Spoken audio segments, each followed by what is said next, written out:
Hello friends, आपके अपने YouTube channel Krishna classes by SK sir पर आप सभी का स्वागत है।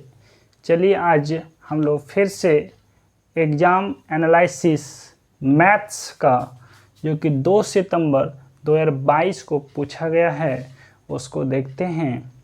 कहा जाता है दोस्तों, मिल जाती है एक दिन मंजिल, मिल जाती है एक दिन मंजिल, जो करता रहे प्रयास, कुछ भी नहीं है असंभव पाना, अगर खुद पे हो विश्वास।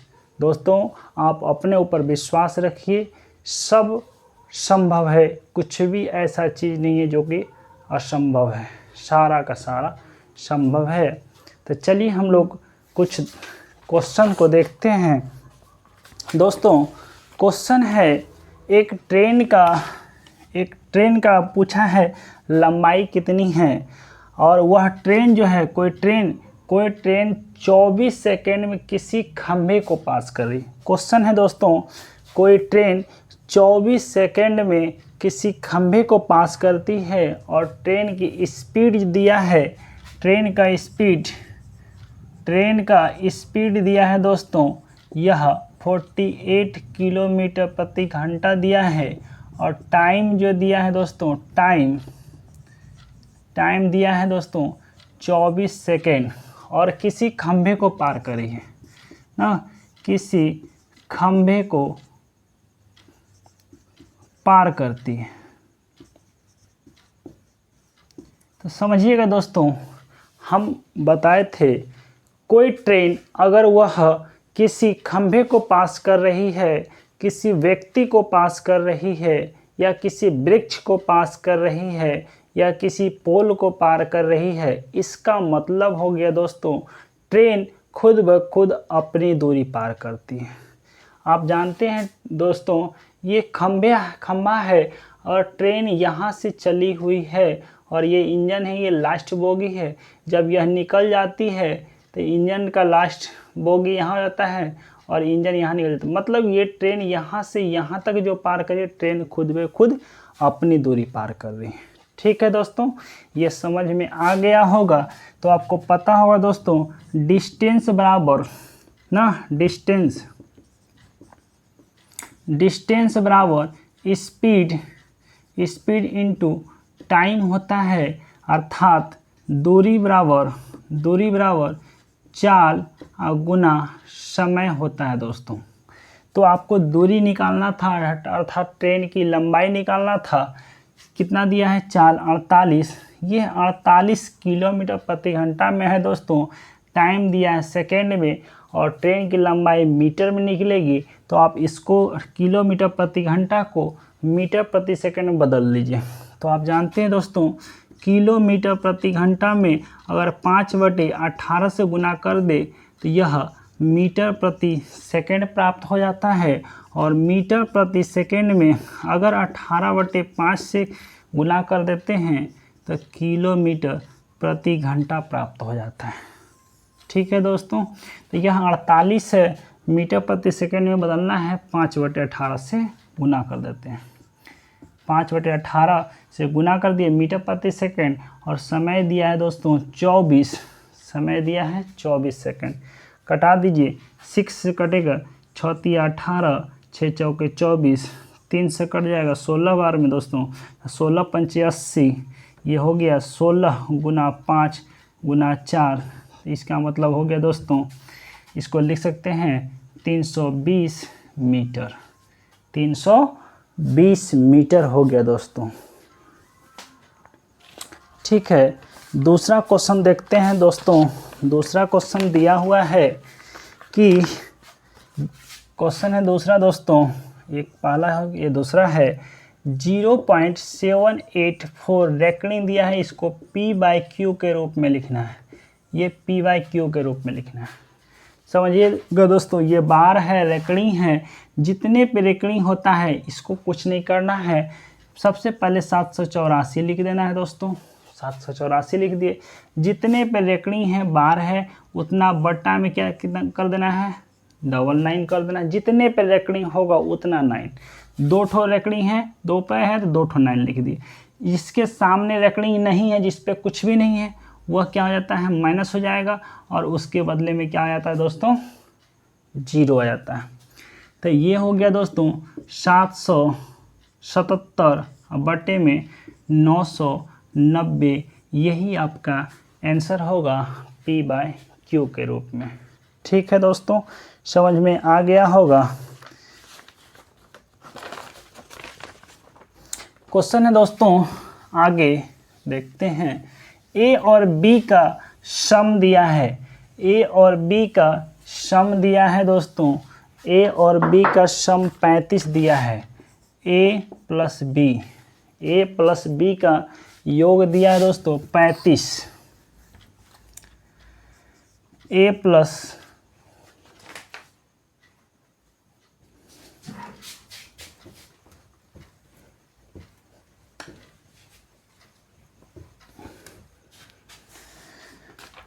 दोस्तों a प्लस बी का योग दिया है 35 और इसका एलसीएम दे दिया दोस्तों, एलसीएम दे दिया है 306।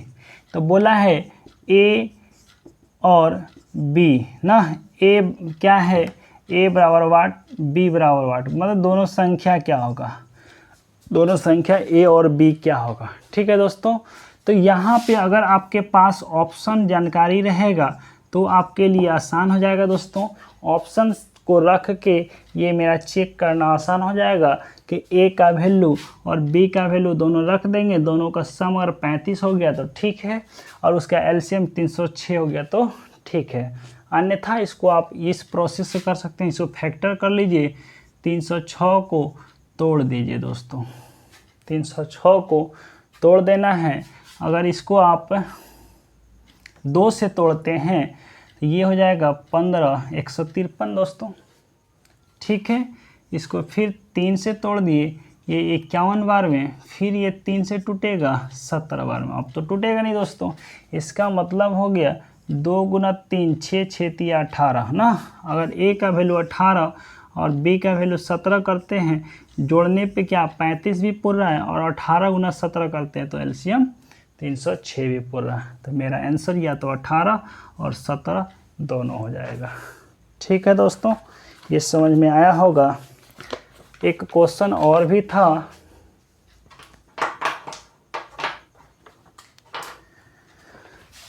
क्वेश्चन है दोस्तों, अंडर रूट 50 गुना 18 पूछा था, इसका वैल्यू क्या होगा, इसका वैल्यू क्या होगा दोस्तों, 50 गुना 18 अंडर रूट। कुछ भी नहीं करना है, इसको तोड़ दीजिए दोस्तों, आपके लिए आसान हो जाएगा। अंडर रूट 50 है तो 2 गुना 25 में तोड़ दीजिए, इसको तोड़ दीजिए दोस्तों 2 गुना 9 में, आपके लिए आसान हो जाएगा।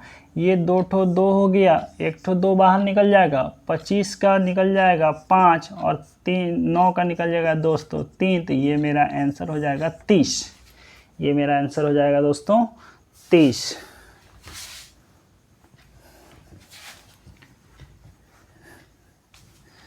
ये दोस्तों समझ में आ गई होगी।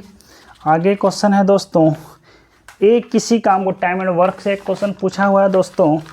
एक किसी काम को 15 दिनों में करता है, बी उसी काम को 20 दिनों में करता है, 20 दिनों में करता है, तो ए प्लस बी मिलकर इस काम को कितने दिनों में करेगा, ये पूछा है। बहुत आसान क्वेश्चन है दोस्तों।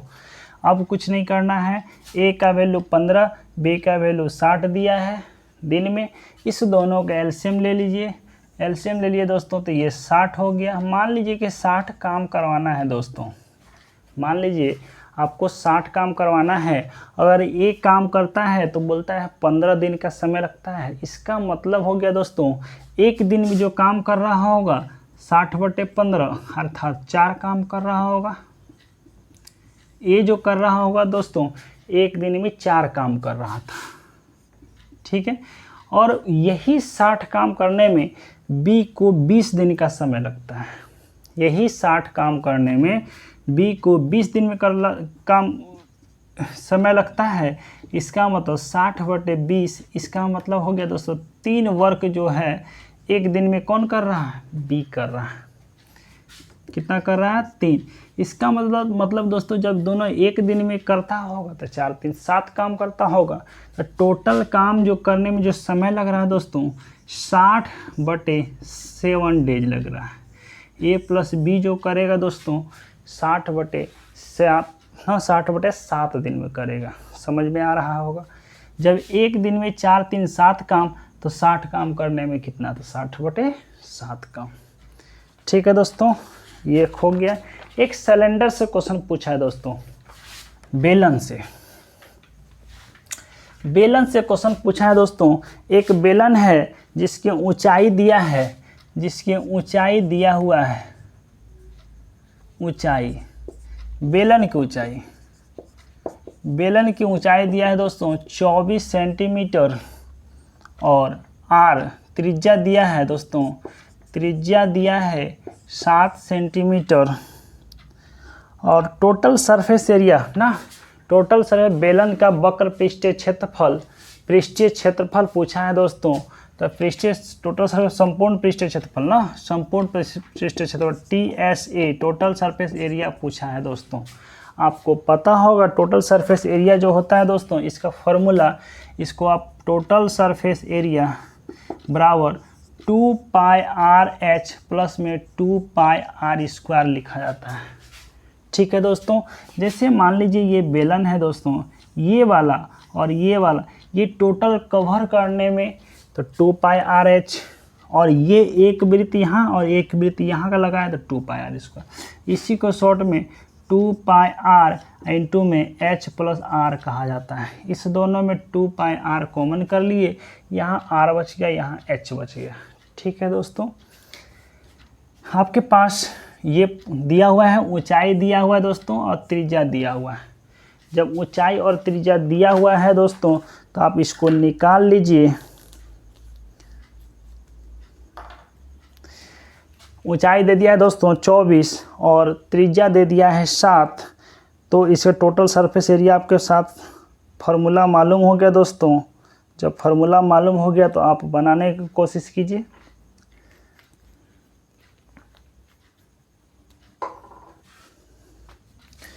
टोटल सरफेस एरिया का फार्मूला हो गया दोस्तों 2πr इंटू में h प्लस r, तो 2 इंटू में 22 का वैल्यू कितना हो जाएगा, सॉरी पाई का वैल्यू 22/7 रखेंगे।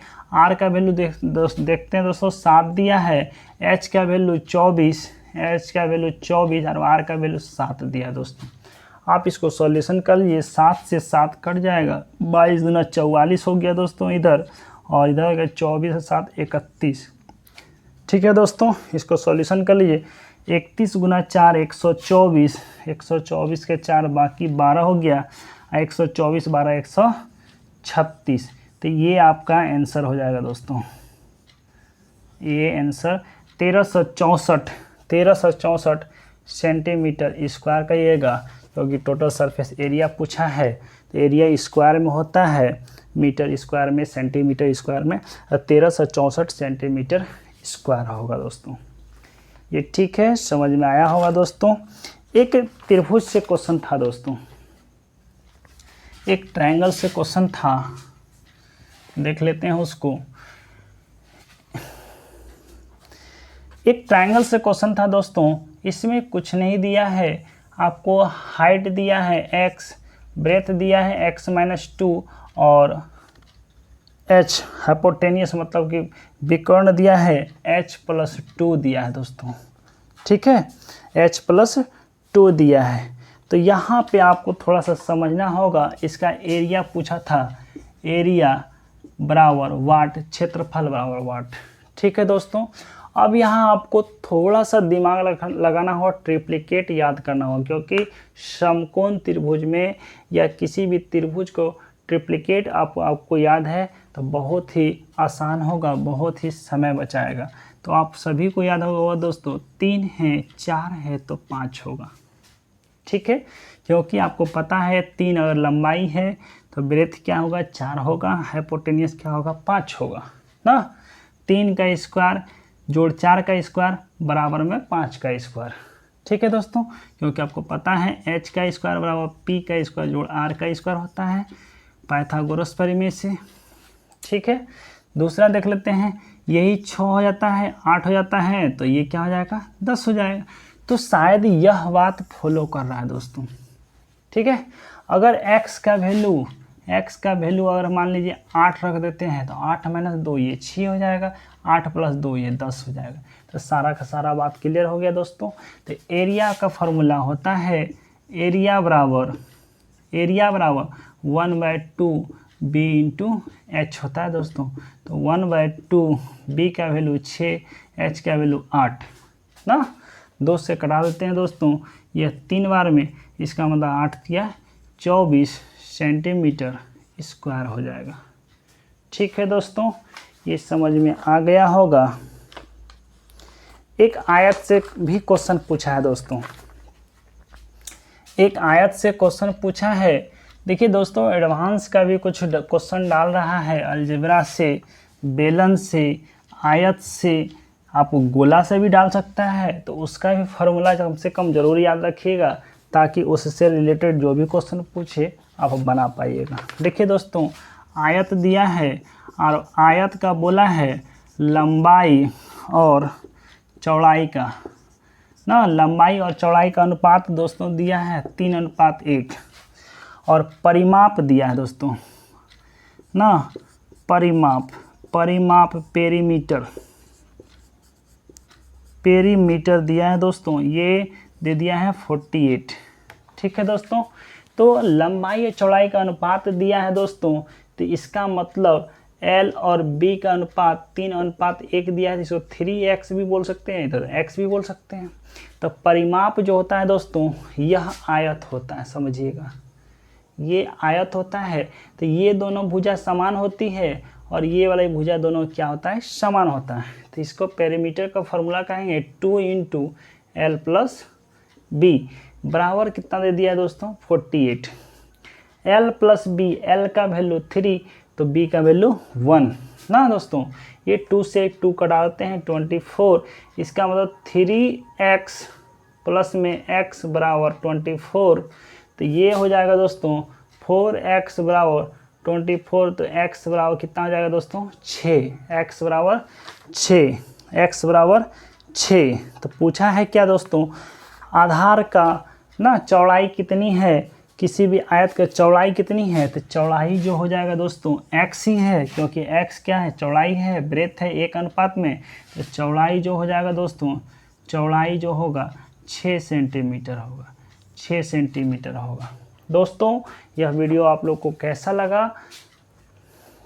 ठीक है दोस्तों, और आप लोगों को यह वीडियो अच्छा लगा होगा तो लाइक, सब्सक्राइब एवं शेयर ज़रूर कीजिएगा। और इसी तरह आगे हम लोग एग्ज़ाम एनालिसिस लेकर आते रहेंगे, और जो रेगुलर वीडियो चल रहा है उसको आप देखिए, और किसी भी एग्ज़ाम के लिए वो फ़ायदेमंद होता है, और ये भी आप इसको देखते रहिए, ये आपको बहुत ही फ़ायदेमंद देगा।